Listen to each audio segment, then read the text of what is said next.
introduction. Of course, we're really privileged to have with us Professor Sara Ahmed. Thank you, ma'am, for joining us today in the conversation. Sara first came to IRMA nearly 3 decades ago. And in conversation with her, three very interesting alumni from IRMA, Vishal Narayan, Biraj Patnaik, and Yamini Mishra. Thank you all for joining us today. I start by introducing Sara, a teacher who now today I consider a friend as well. Sara has, as I said, nearly 30 years of applied research experience on water, livelihoods, and social equity. She's been actively engaged in teaching and mentoring young development professionals in India, managing large and complex regional research portfolios on water, food security, and climate change. Sara first came to IRMA in 1992 and continued for a decade, and subsequently has been back at IRMA over 2015 to 18 as well. In between, she worked with the IDRC, International Development Research Center in Asia, and has advised a range of development organizations and water networks globally. Sara holds a PhD in Environmental Sociology from the University of Cambridge and is currently on the board of WaterAid India. She has published extensively on gender and water governance and has co-edited the book entitled Diverting the Flow, Gender Equity and Water in South Asia. This was in 2012. And currently, her current engagement is really fascinating, and I hope we get to hear a little bit about that later, is with Living Waters Museum, a digital museum on the water heritage in India, which is part of the evolving UNESCO-supported global network of water museums. So thank you again, Sara, for being with us today. To kickstart the conversation, let me ask you, Sara, what brought you to IRMA and what were your first impressions? Mute myself, right. Hi, thank you for inviting me and for stimulating these questions, Jaya, and everyone else on the panel. And it's great to see so many old and young faces. So I was finishing my PhD in the UK at Cambridge University when I met up with Una Mansingh. And Una and I are really old friends. We studied and lived together in Iran in the 70s. So we've had a long history. And you know that Una was here at the Institute in the 80s. And I was wondering, what do I do after this PhD? And I really wanted to come back and work here in India. And Una said to me, why don't you go, you know, there is this institute in Anand, right to Shah, you know, just go and explore the place.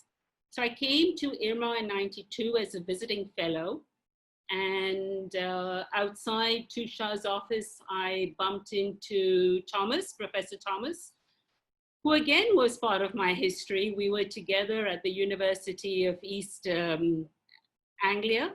So it was good to see a familiar face, you know. And of course, coming, you know, living in England for 10 years, going on political marches everywhere, demonstrating, theater, pubs, whatever, all the stuff, everything that was happening in the 80s with Thatcher in power and what that meant for us at university. And then coming to a place like Anand, which was, I think, fields and cows and milk and dairies and backwaters, really. It was quite a different cultural experience, so yeah. Yeah, that's an interesting journey that you took and stayed for a decade over that. I mean, how did you get involved in the courses at IRMA? What would you consider your contributions to IRMA? How did the courses evolve? Could you tell us a little bit about those? Well, I think when I came, as you probably know, I was the only female on the faculty in those days. You know, and a visiting fellow was also considered part of the faculty. I mean, in terms of faculty meetings and all.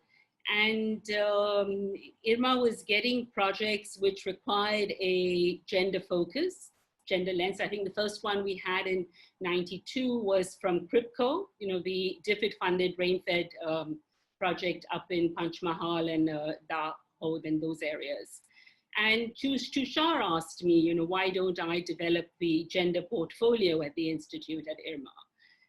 And gender was not really a part of my PhD, but as all of us grew up in England as feminists, as ecologists and environmentalists, there was a group of us in Cambridge who were quite critical of eco-feminism.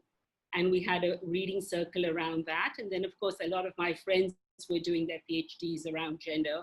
People like Anne-Marie Goetz, who is a well-known professor now at New York University, etc. But so of course, so that was something that I started doing, and that really meant building, first of all, building the books, the resources to teach on gender, the library content.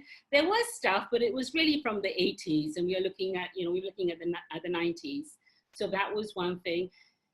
And then chipping away, coming into courses to give the odd lecture on gender in the RSP course, Rural Society and Polity, that Vikas Pandey taught then, the Rural Development course that I think Tom was teaching, and maybe someone else I'm forgetting now. So it was that. There was really not much scope for a separate gender course at that time.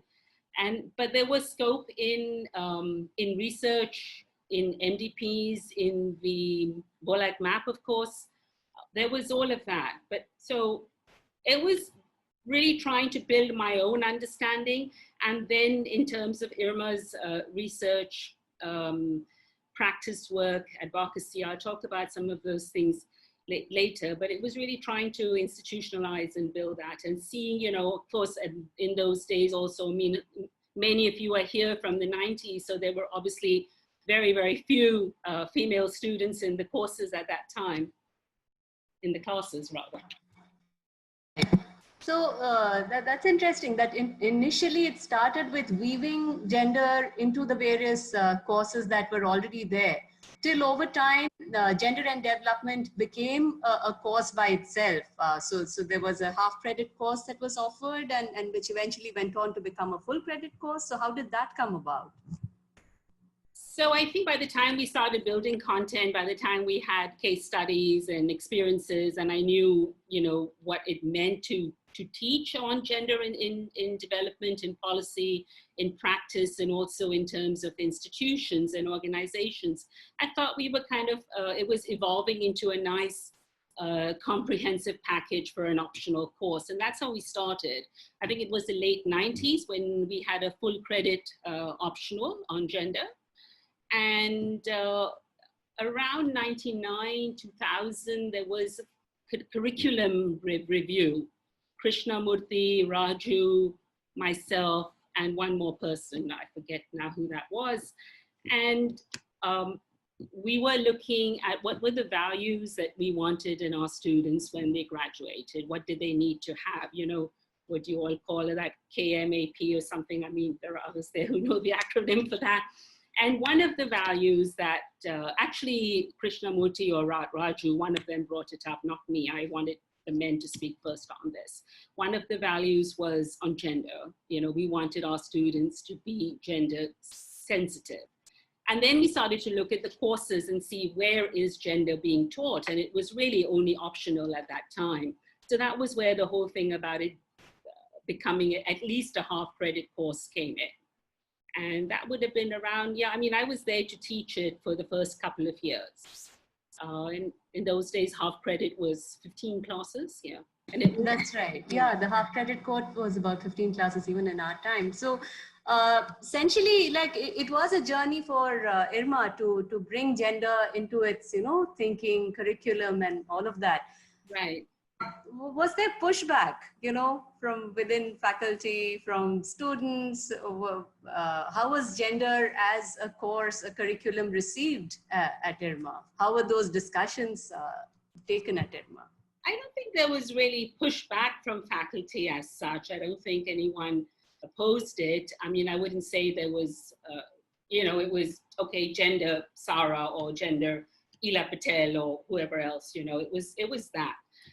Students was interesting because I think when I first started to talk about some of these gender issues and looking at stereotypes and, you know, things like the size of brains and what people felt in the 1800s about girls' education and things. I mean, there was a lot of interesting debate going on between the young boys and girls and the young students in the class. And I think that was really interesting. And things like, you know, women cannot carry heavy things. And then you mentioned, yeah, but women carry a child for 9 months and the child weighs up to, you know, 8 kilos or something, right? And she's walking around with that weight.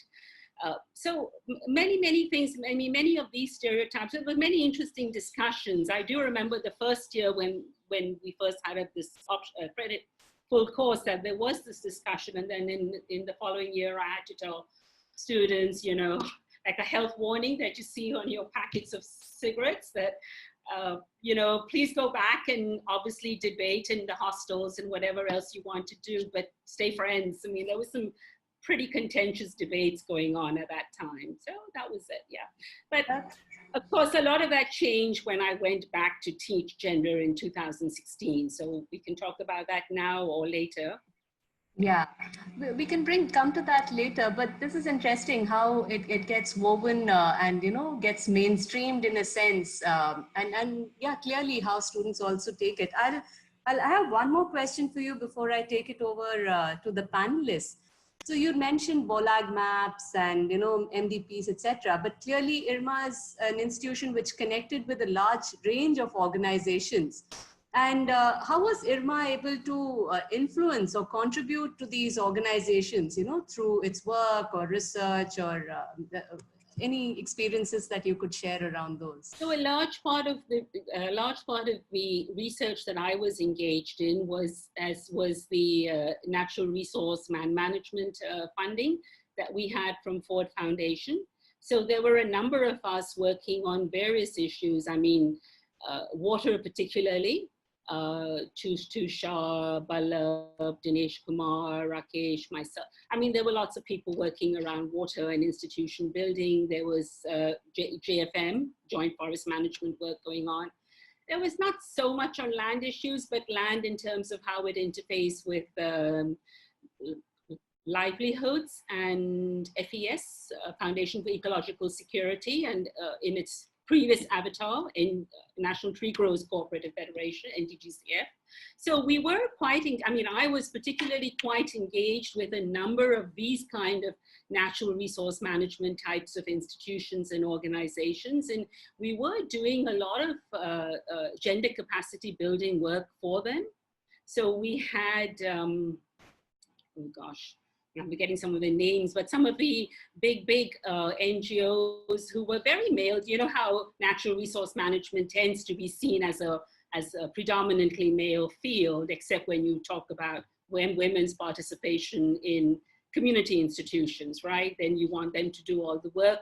But as you move up the ladder, it's a very male dominated field. So we had a lot of organizations sending their men to us for capacity building workshops. So that was something we did. And BOLAG Map, of course, BOLAG Map also brought up the whole issue of gender and space within organizations. So what are organizations doing to facilitate women's participation in terms of field work, in terms of maternity leave, in terms of her safety, simple things like toilets, you know, separate toilets. So a lot of that thinking also started to come into the Institute's own thinking about its own practices, you know. And I think that was something very, very, it was good. It was a good beginning, yeah. Very important too, because 90s and, you know, those decades, I think, was really formative for many institutions in paradigm shifts that they were undergoing. And I think it was important, I think, that IRMA was able to play its role in navigating these conversations and in the landscape in a sense. So really. Yeah, it was. We did the white paper on water for the Gujarat state government in the late 90s. We contributed to the water vision document. So we did a lot of policy level work in the 90s as well. And that policy work was obviously informed by our field work. And that's, I think, what, you know, the Institute really played that bridge. I mean, you can't do evidence-based policy advocacy without empirical grounding. you know. connect on the ground. There's Yeah. a what I'd call a wicked question from Professor Balaji, and I'm going to take it right now because it's like, would Sara have preferred to teach water management rather than gender? I'm like, I don't know why it has to be either or, but it's yours, Sara, to answer. I did do the optional optional course on environmental management with Prabhakar. Remember? Yeah, I think many of you took that course actually. And that was interesting. I remember we had even the 1-year program people doing the environmental management course. So I did do that, some of that in the beginning, but then I moved into gender. That was more my niche. That's an interesting question to me. May I Yes, just a minute, yes, please? Balaji. Yes, I yes, don't know Prof. where you saw wickedness in my question. I asked that question because Sara comes with a much, I mean, from what she said now and how you introduced, she has a much stronger work base on water, right? That's why I asked the question. No, no, good. Because I'm still going to quiz Sara a little bit on that. It doesn't have to be either or. It can be both, can it not? Of course, yeah, of course. I mean, my water work is really very gendered, as Vishal will tell you later on. And That's right. a lot of what I've done in the water sector and the fact that I'm speaking at the C20 summit on Tuesday is all about my work in gender and water. Yeah, I think the intersections are quite deep. So I would see them running together really. So it's Yeah. really good to know that. And I will move on here to our panelists. And I start with Yamini. Yamini works with the International Secretariat of Amnesty International currently.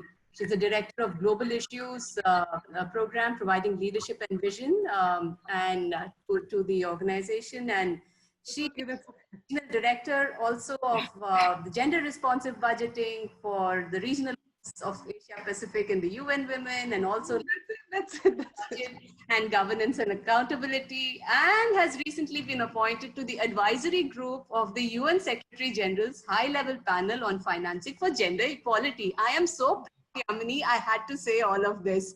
So thank you for joining us, Yamini. And you and Sara have had a very long association, first at the Institute, and I think sustained over a couple of decades. So please take it away.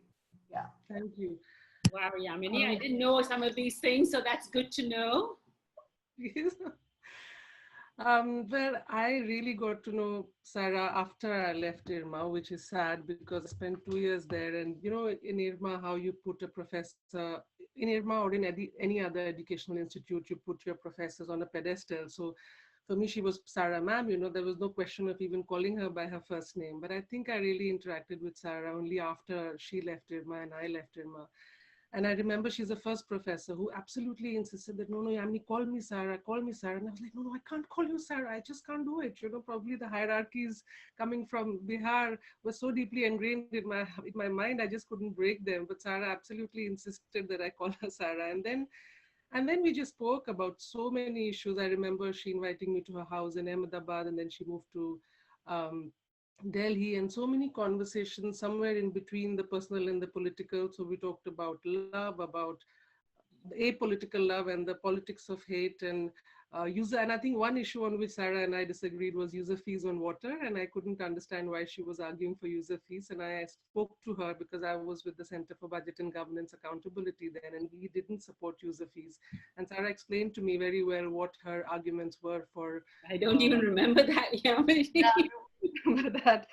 But again, keeping again in the same momentum of somewhere in between the personal and the political, for me, those conversations are very meaningful. Sara, my first question to you is this. So you met Professor Akhil on campus. You probably fell in love on campus. You had your son not on the campus, but while you were in IRMA and on campus. So in so many ways, you have lived IRMA much more than many of us, if not many of us, yeah. So now when you sit back and reflect, it's been quite a journey, you know, you were there, you were the first woman professor there, then you moved out, then you came back. So now when you sit back and reflect on that entire phase of life, which is IRMA, What do you feel about it? What is the most predominant emotion? Well, it was quite a journey, Yamini. Thank you so much. I have some things to say about you as well, but I'll come back to that. I met Akhil at IRMA, and I think that was a saving grace. Otherwise, it would have been very, very difficult to have continued at the institute, being what it was, and so forth. And I think for me, IRMA grounded me in development, in the understanding of the country, of India, of development, of rural poverty, everything, you know, it really came from being there at IRMA. I had left India when I was 9 years old, not even 9. Came back to India when I was 28, 29, you know. So a good part of my formative years were outside of the country during that time. It's not that I didn't come back in between, but come back to live, you know. Yeah, I think Balaji has corrected your statement that there was Kamla Chaudhary and all, but that was all in the 80s, yeah. And for me, IRMA was a journey which was also difficult because when Akhil and I met, that was when 92, 93, Babri Masjid and all of that was happening. And I know that that really affected us deeply. I left in 2002 when Gujarat was burning. I resigned after that, so I'm going to mention it up front because there may be questions on that later. But it was that whole experience. But I don't have any regrets about it. I mean, I think if I'd not been at IRMA, if I hadn't had this grounding, and I think that is the message that I told you and many other students, Yamini, and you were one that went. I remember you went to work with Oxfam and the salt workers in Kutch. And then you came back and you had this fellowship at Ford Foundation. And you clearly told me one day, ma'am, you know, I'm earning 25,000 rupees a month and it's so much money, I don't know what to do with it. You know, because of that. And you were, I mean, and your development pathway right now, and if you see where you are on this advisory body with the UN and all, it's also come, Yamini, because you've had that grounding. You know, we've muddied our hands and our feet, and we've been there and we've done that, and we can be proud of that. And I think when I see a lot of young people now who come as consultants, you know, and have gone and done a gender and development course at IDS or UEA and then come back. And we had that in my time in the 90s as well. A lot of the funding agencies would have these 20-something people working as gender and development consultants and screwing up everything and then coming to us and saying, you know, help us fix it. And I'm looking at them and saying, how can you hire someone in their late 20s who hasn't experienced life as a consultant, you know? So, yeah, so that's what IRMA taught us, and I think, you know, I have no regrets about it. Great. So that actually brings me into the second question, which weaves in well, Sarah. So I understand that identities are complex things, you know, I mean, they're fluid for one, they're intersecting, there are multiple kinds of identities we all hold, but as a woman on campus, and not just woman working on any other issues, but a feminist, as you said, as a Muslim woman in today's India, I know that you probably don't see yourself really as a Muslim. I don't know if you were born as, I mean, nurtured as one and brought up as one. So in these very complex times, your identity as a feminist on a campus where gender clearly had done some work, but there was a need to do a lot. I mean, we had a long way to go in our work then as a Muslim. So what do you think were the moments of distraught and what were the moments of hope? What really gives you hope, given the challenges that you must have had in hand? So I spent 10 years in England during Thatcher's 80s, when being Black, being colored was a big issue, right? And I faced it I mean, we all faced it at one point or the other. I mean, Yamini, you're there right now, and I don't think things have changed that much. I've had, I was the president of the Graduate Students Union at Cambridge University, which was a pretty big thing. It was like Benazir Bhutto at Oxford University, except I'm not Benazir Bhutto. But I remember going for a meeting at the Senate with the university senate. And I had my colleagues walking alongside me, the secretary, the treasurer, I mean, just the 3 or 4 of us. And all these elderly white men with their gowns, looking behind my shoulder to see if there was someone called the president, who was obviously supposed to be male, coming, you know. So there wasn't. And then they heard me. And of course, my accent was a lot more Oxbridge in those days than it probably is now. So that silenced, that quietened them. So I've grown up having to use my voice, my articulation as a means of communication very strongly. And I've done that on many platforms on water where I've been represented as, you know, the only, not just the only female, but the only non-white person as well on all these World Water Forums and Stockholm Water Week, on many, many platforms. Of course, things have changed, but I'm talking about 20 years ago now. So I was never brought up as a Muslim woman. I mean, I think what happened in 2002 and what happened in 1992, 93, to me, to my family, and we were all affected. It's not just because you were elite that you were not affected. Everyone was. Everyone who had the same last name was affected. And I think for me, it was deeply distressing from a human rights lens. You know, for me, it was a humanitarian issue. I remember Ishan, my son, seeing me watching the TV and crying, and he was only all of 4 years old. And he said, "Mama, why are you crying?" This was when Gujarat was burning. And he said, "I know you want to go home." And for him, home meant Bombay, because that was where he was born and where I was born. And he said, "Yeah, we'll go home," you know. And he saw that. I had a Jewish grandmother, and you know, my family as Jews from Poland and from Lithuania, many of them were massacred. My grandmother was a Marxist, and she used to speak to me about religion and faith being man-made. And I had heard my grandmother's stories and seen the photographs, known who was in the concentration camps, been to those places, seen them for myself. And I think when 2002 happened, and you know, the security guards had all our names, faculty names, and houses with them at the security, you know, when you enter the campus, whatever that place was called, right? And there were students in the class telling me, "Ma'am, we've heard mobs at night." There were Muslim-dominated villages behind IRMA's campus, right? And students had heard gunshots and mobs and all of that. This is in 2002. And there were mobs that had come to IRMA's gate. And I was the only Muslim name on that list of names, me and Harun. And Harun was not living, he was with, you know, with our, what do you call that? Audiovisual center. And there were students as well, ma'am. There were students as well at the campus at that time. There were students as well at the campus. Hafsa was there from our batch, yeah. Yeah, some students were there, yeah. But students were not identified at the security gate with a list of names. That, for me, coming from a Jewish background, was like having the Star of David outside your house and, you know, marking you out. So that was the image that went through. Oh, ma'am, but the pictures were there. The pictures of the PRM participants is always displayed at the gate with the name. Okay, all right. I take my words back, some of them. Anyway, I've lost Yamini now.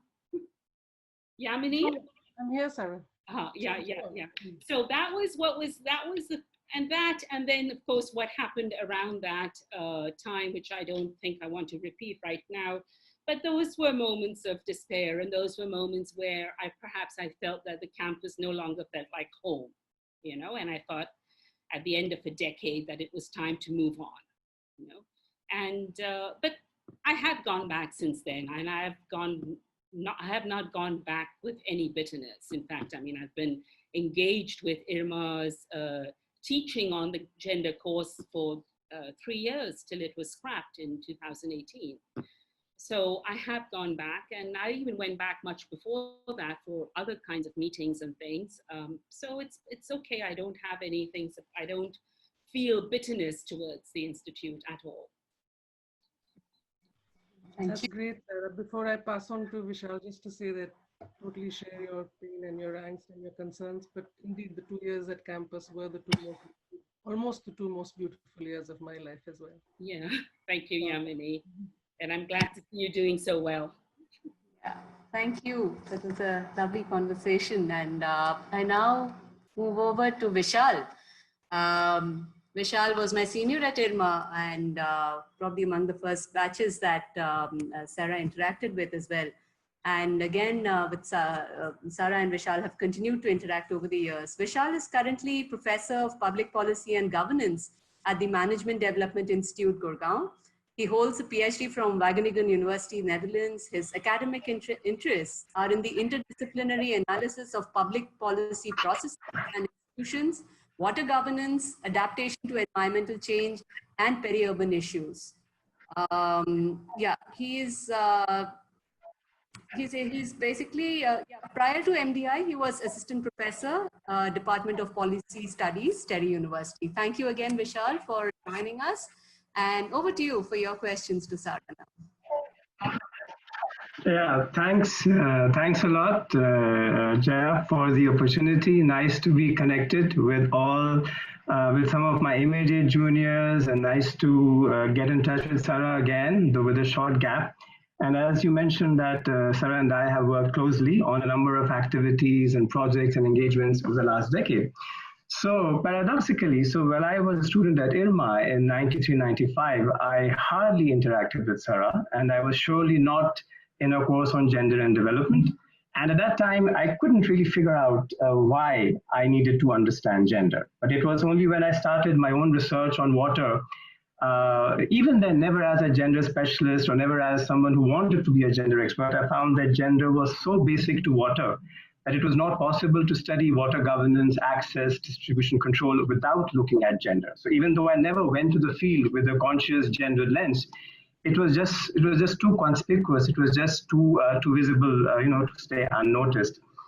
So Sarah, as I said that, I think we interacted much more after you and I had both passed out of IRMA, and in the last, over the period 2010, 2020, the last decade, you've had an extremely highly distinguished international profile, and a highly distinguished international career with the Gender and Water Alliance, with IDRC, and now with the Living Waters Museum. So you said a little bit about it earlier, but would you like to say more about what aspects of your engagement with IRMA were crucial in shaping these years that were to follow? Yeah, hi, thanks, Vishal, and it's good to interact with you like this as well.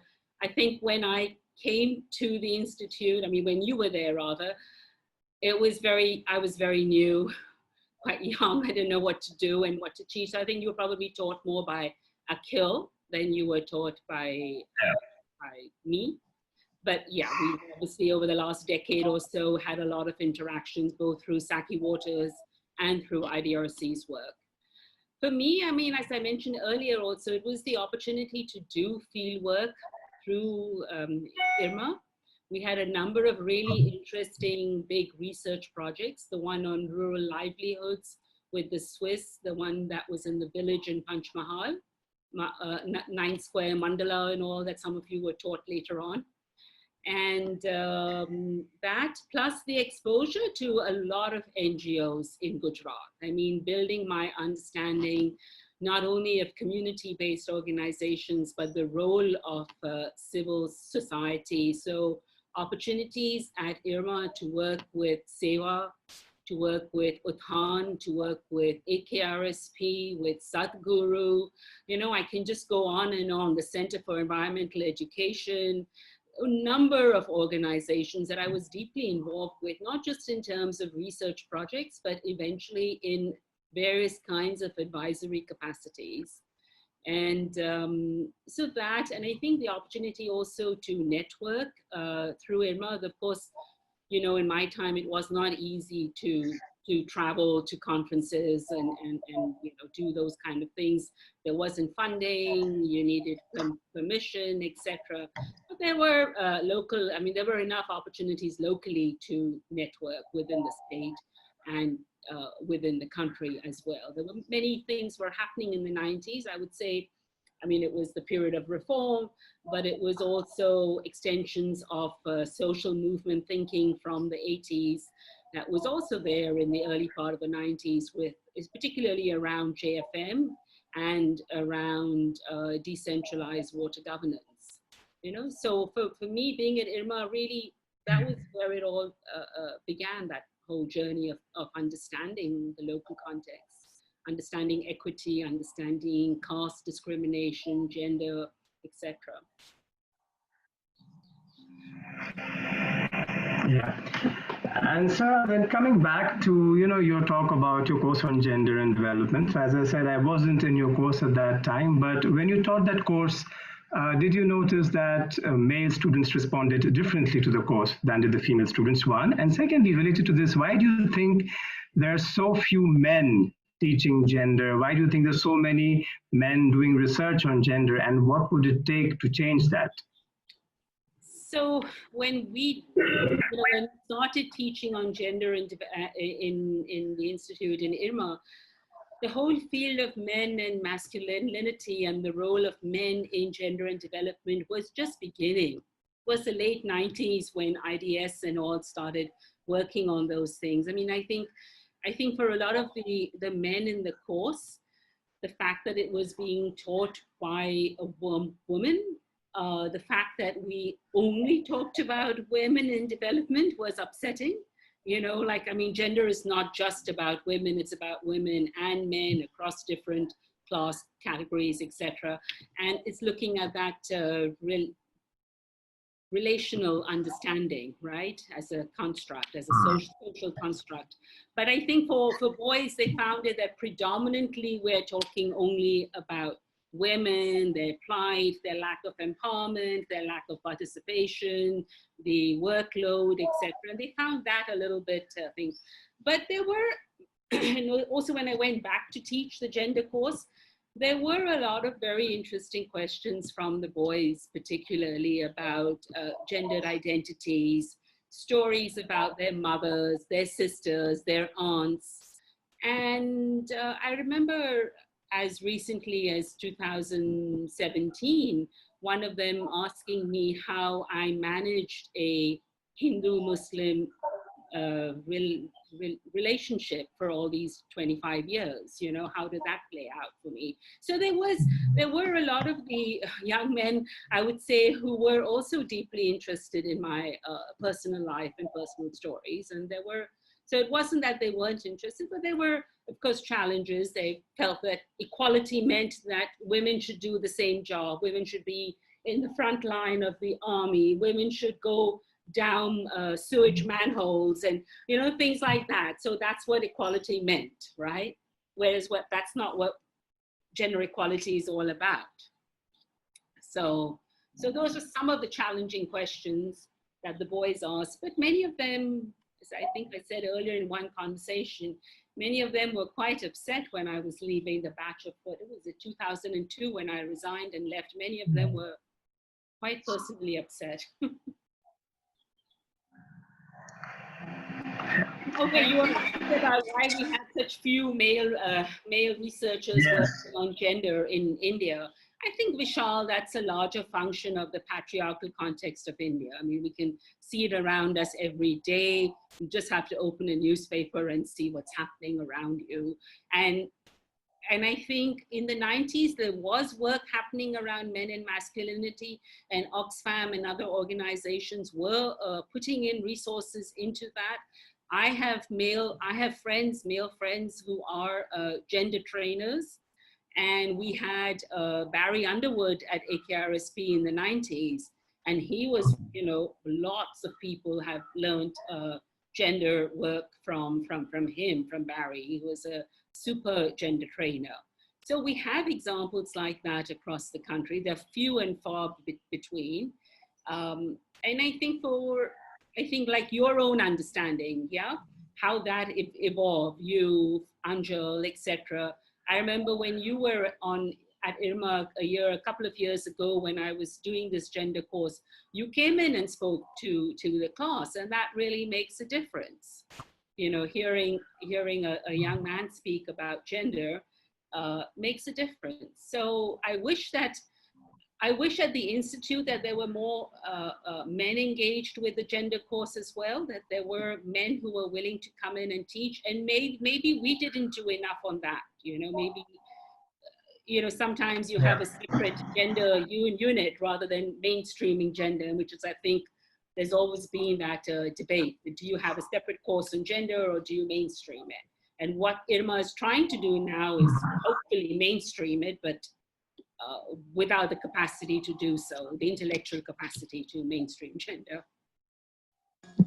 Very interesting. I think that's an important takeaway. That I mean, I think Vishal started off interesting that you can't look at water or indeed many environment issues without the gender lens at all. So mainstreaming in many of these facets is clearly the way to go.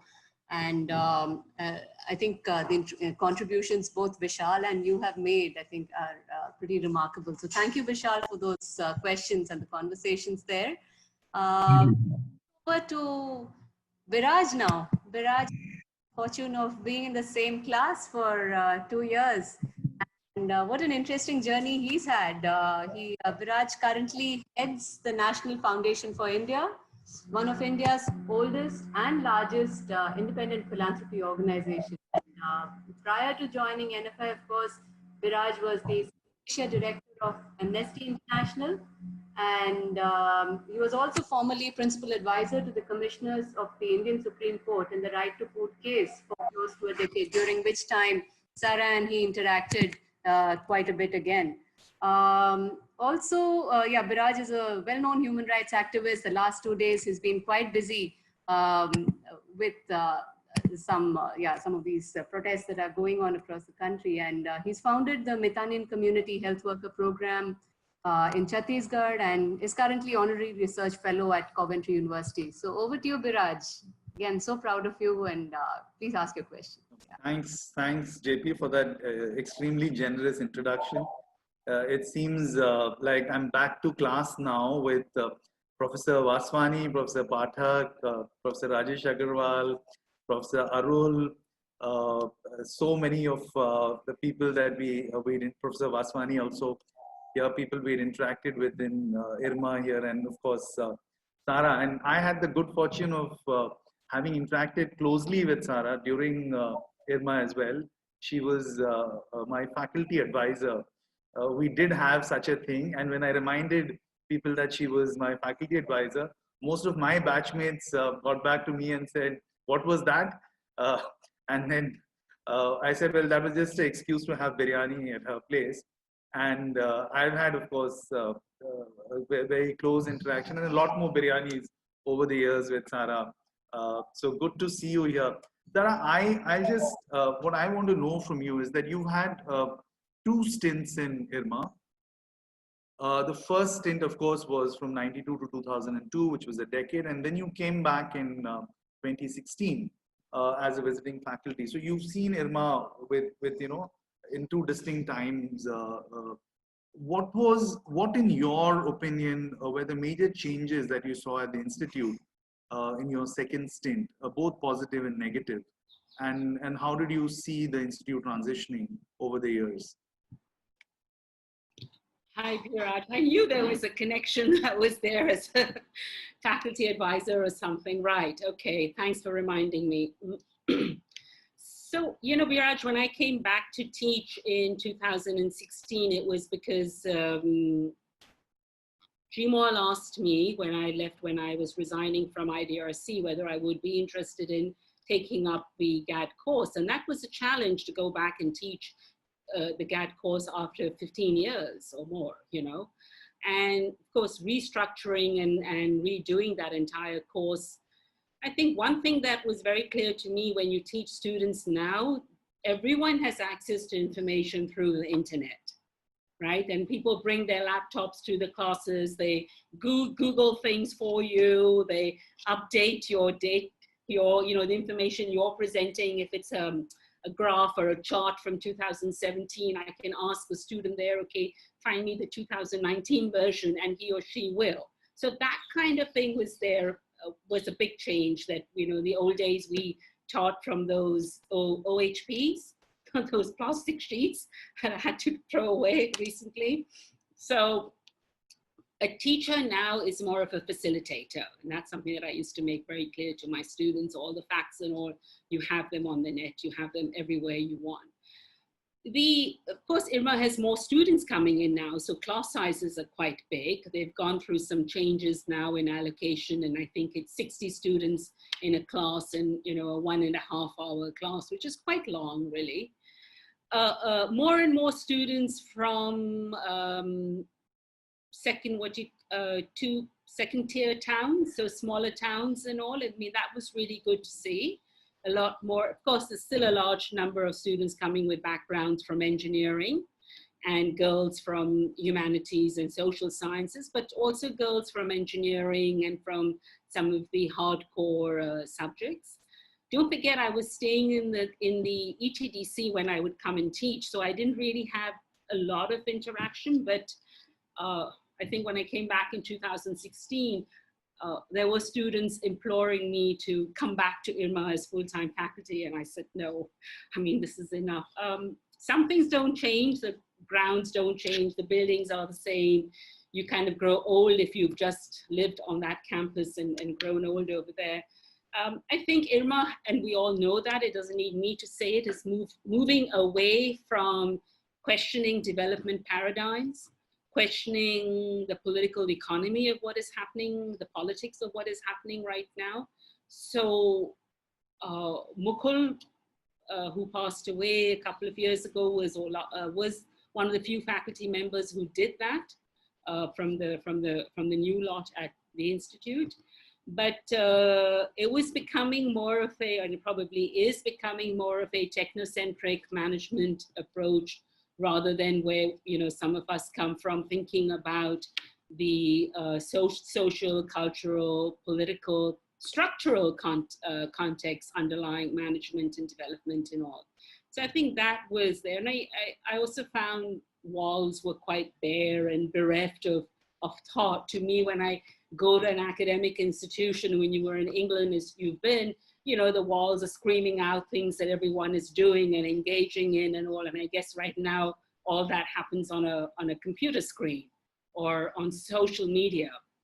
But for a visitor to an institute, it's the walls that speak about what an institute is. And I found the walls to be at IRMA quite bare and quite bereft. And some things didn't change in terms of my, I remember once I had come in and I was having lunch in the ETDC on my own, and a group of male faculty came in, and one or two of them knew me, but they never asked me to join them. I just sat alone at my table. So those things didn't change, the kind of isolation that you would feel as a woman faculty. And there are very, very few women still in IRMA as faculty, and they're not working on gender. And it doesn't mean that every woman has to be, gender sensitive or a feminist or working on gender, but their voice is also marginalized because of that in a way. And so I think those relationships and those structures haven't really changed from what I saw when I went back through these 3 years, There's still authority and that the Foucauldian notion of authority over you, watching you, things like that. So that part of IRMA hasn't really changed. Masses of many more students, many interesting questions being raised in the gap in gender. The kids wanted to talk about transgendered identities, queer identities. They wanted me to bring that into discussions on rural development. And I was like a little floundered, because we don't have the resources we don't have the resources, meaning the case material or examples of gendered, queer and LGBTQ2 and transgendered identities and GAD and development. So that was an interesting set of questions that I was being asked quite a bit, around that. I mean, I think every year there were students who wanted to do that. So, and that's of course the what's going on around us as well, that's a reflection of that. Which brings me to a slightly more futuristic question or a forward-looking question. As we face perhaps what is the most difficult moment that India has had since independence, both in terms of what is happening at the social level, what is happening in terms of human rights, in terms of minority rights, the entire issue of the repeated assault on institutions by the state. What contribution do you think that at this moment in history that we are in, IRMA and IRMANS can make for the future? What contributions can they make? Oh my gosh, there's so much that needs to be done. There's so much that needs to be fixed. But, and I think IRMANS used to have that understanding of development from their exposure to the field, from having to live in a village for 6 to 8 weeks. That was there. That's not there anymore. Not that length of time, at least, you know, not that exposure to the real India in a way, the rural India, the politics and the power of that India. I think if you just fix problems by finding technical fixes for them and trying to manage them, but really without understanding the context, which is what you see around you all the time. I mean, I think in India right now with all the buzz around entrepreneurship and enterprise development and innovation, great, IRMA has a good center on incubating and innovation and social innovation. I've interacted with many fellows, parts of programs which Acumen does and which others do as well. And I find that it's great. You build your business, you build your little business model, you reach the last mile, you serve the poor, etc. But you don't have that bigger, deeper understanding. And one fine day, it's all going to go up in flames because you haven't really understood what's actually ticking and what makes people tick. And for me, when 2002 happened, I realized that it was easier to talk about gender and development, that because we knew, women, there was so much inequality and inequity, and women were half the world's population, etc. It was easier to deal with that than it was to talk about things like caste or religion or faith. We don't have anything. Does IRMA look at physically challenged or mentally challenged people in terms of rural health issues, for example? No. Does it look at in India also the distinction between rural and urban and peri-urban, right? All of these things, migration. We looked at migration, but migration was a problem that needed to be solved, so you needed to create jobs in rural areas for migrants, whereas there's also a different thinking about migration right now, that people migrate, it's a means of adaptation. It's also amounts to resilience building. It's not all just a negative thing. So I think I really don't know, Biraj, because I have not been back to IRMA for the last two years that way. And of course, a lot has been happening around us in terms of our institutions, but it's also, how do you navigate this very dangerous polity in a way that doesn't hurt anyone? Because I think that's important, that we can all raise our voice and protests and all, but there have to be constructive ways that we navigate, because we are dealing with young minds, and young minds have the right to know, their history, but they have the right to know it objectively. They have the right to understand different perspectives of history.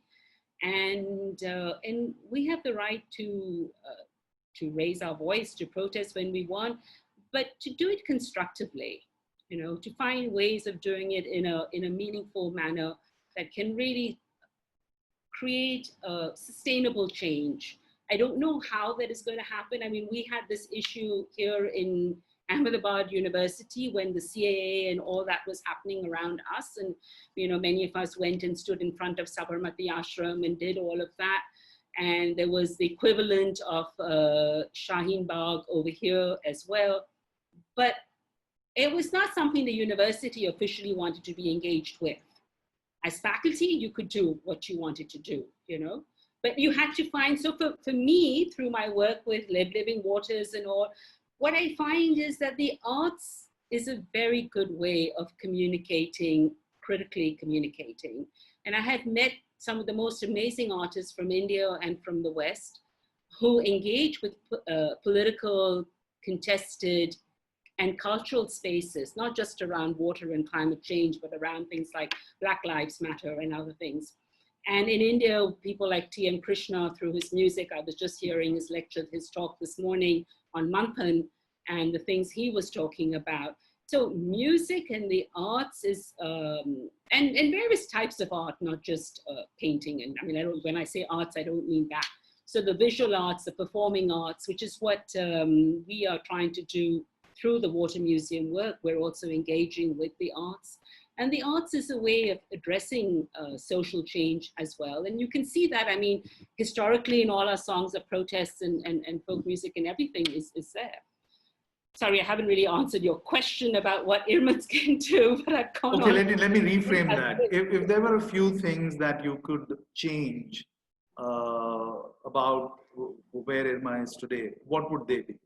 What does IRMA need to change? I bring back the gender course, of course. Of course. No, beyond the obvious, to take on the challenges that our country is likely to face in the coming years, because this is not going away.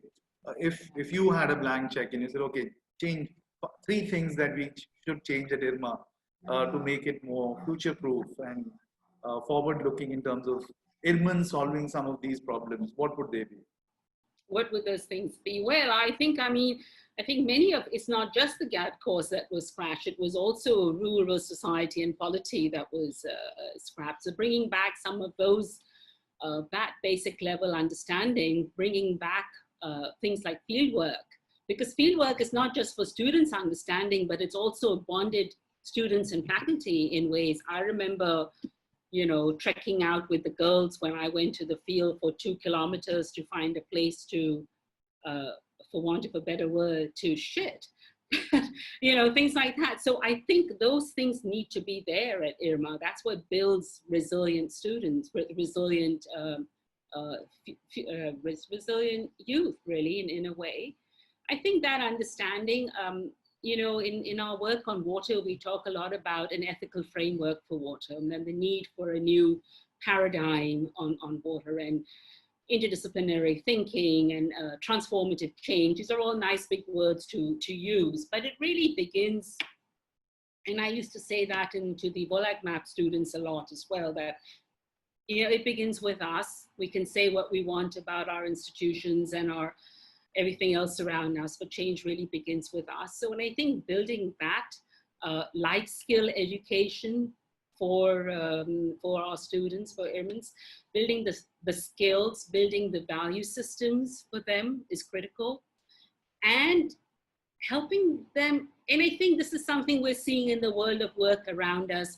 It's sharpened with the pandemic, but we are seeing that people who are surviving in terms of work and livelihoods are those that can adapt, and that whole flexibility of how you work, whether you're working in the physical world or the virtual world, that has been, there's a lot of really very many good people talking about the world of work and what it means. And it means not just to have a job, right?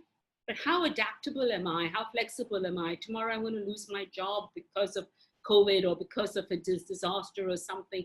How can I adapt? What else can I do? Where are my skills? So finding that inner skills in use. I think these 3 things that IRMANs can be empowered with, you know, the skills, the values, and the flexibility to adapt to a rapidly changing environment is a bit cliched.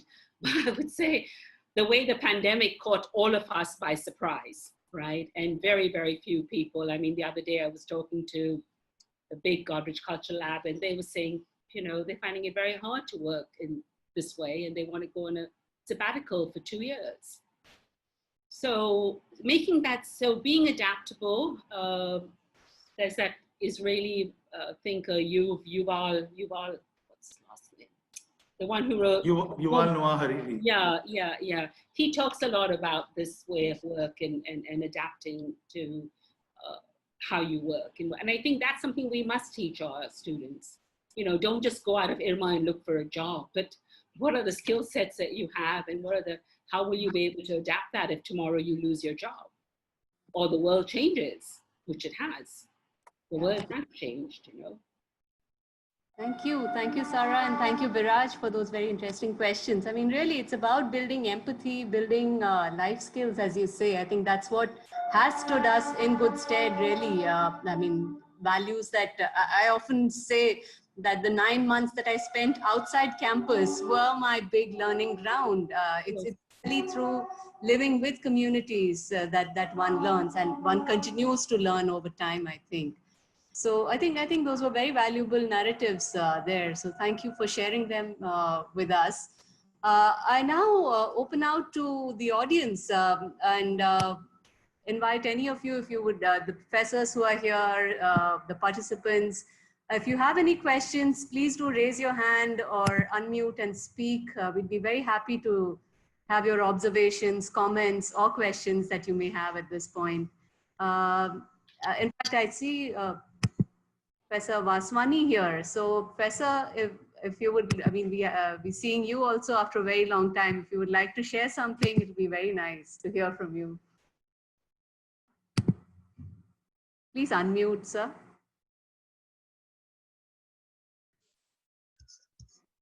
Okay, Jaya, thanks for asking to say me few words. Now, I have been interacting with Sara for a very long time.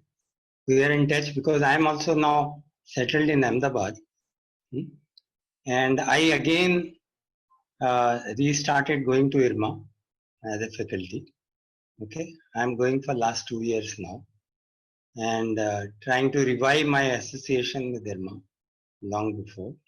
It is wonderful to see you all, the initial batches where I interacted with, and I hope many of our viewpoints will be taken up so that IRMA can navigate on the right path in future. Thank you very much. Thank you so much, sir. Thank you. So good to see you here. Professor Rajesh, we would like to hear from you as well. Hi.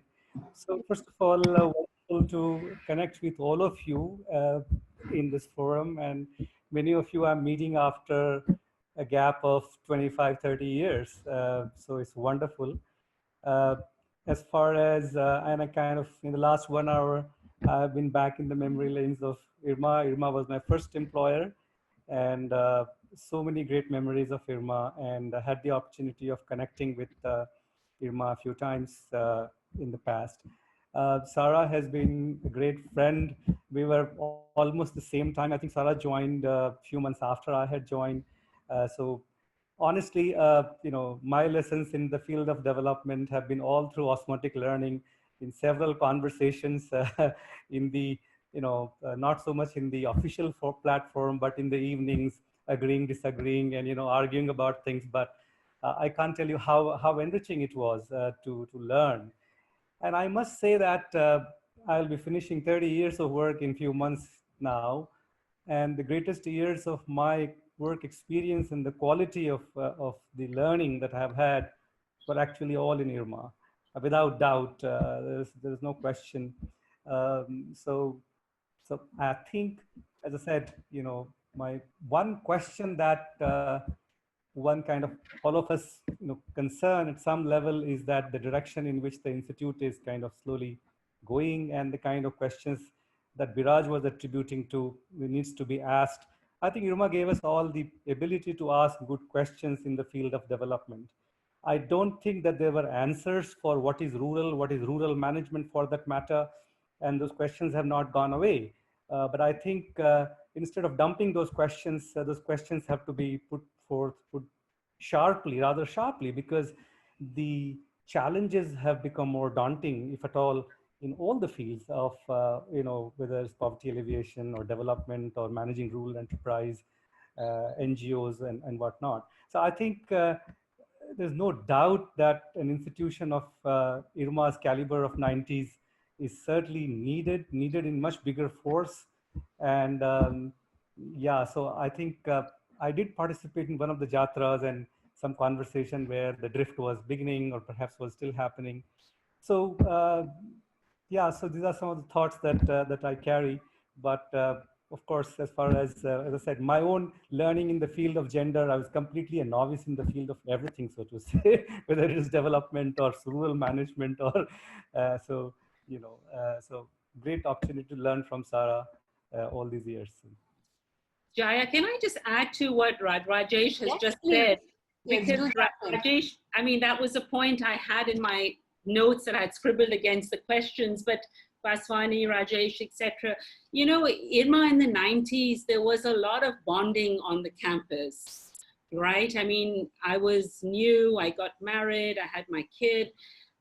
Everyone there, I mean, Rajesh got married much later, but there were lots of bachelors, there were lots of people with small children, Sashwat, Debbie, Asmita, Shushman. I can go on and on naming all the little kids, you know, and we bonded a lot as faculty. We had these conversations, we had these discussions, we had music, singing, you know, and that was something that we don't have at IIM in Ahmedabad. It's not there, right? I mean, it's a much bigger place, but it never was there even when you know, IIM had 70 faculty when we came here, and now there are 100 plus or something. I think that for IRMA, for us, for young faculty with young children, it was a safe environment for our kids. I did a lot of field work, a lot of traveling, but I knew that my son was safe there on the campus. And that is a huge thing if you're a working mother, you know? I remember, I mean, you guys didn't ask me this question, but I remember from someone, I remember Amrita Patel when we had to go and when I had to meet her as a new faculty.